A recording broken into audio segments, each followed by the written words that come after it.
तपाईको छालामा कुनै पनि किसिमको विकारहरू आएमा है छालामा जस्तै छालामा रिङ्गाउहरू हुन्छ चिलाउनेहरू हुन्छ है यस्ता फंगल इन्फेक्सनहरू हुन्छ विभिन्न किसिमको एलर्जीहरू हुन्छ त्यस्तो छ भने तपाईहरुले के गर्ने भन्दाखेरि यहाँनिर हेर्नुस् यो सिरिसको चोप हो यो सिरिसको चोप यहाँ रातो रातो देख्नुहुन्छ यहाँनिर सिरिसको चोप र यो सिरिसको चोप अनि यो सिरिसको बोक्रा हेर्नुस् है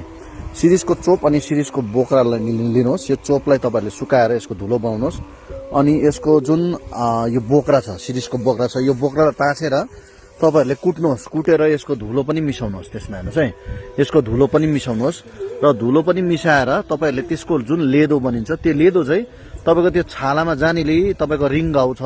जहाँ चिलाउने घाउ छ पटक्क जाति हुँदैन जति नै डाक्टर देखाउँदा पनि जाति हुँदैन है जति नै जडी दबाई लाउँदा पनि हुँदैन भने त्यस्तो फोडा फन्सी फंगल इन्फेक्सन चिलाउने घाउ दाँत खुजली जति पनि छ त्यस्तोमा चाहिँ यही हो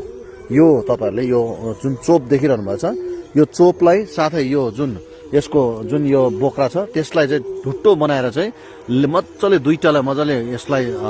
मजाले कुटेर चाहिँ जुन एउटा लेप बनिन्छ त्यो लेप चाहिँ तपाईहरुले लगाइदिनुस् तपाईको छालामा आएको विकारहरुलाई एकदमै नष्ट गरिदिन्छ अनि जुन दाग खुजलीहरु छ सबै त्यो सबै नै तपाईहरुको निको भएर जाने गर्दछ लु हेर्नुस्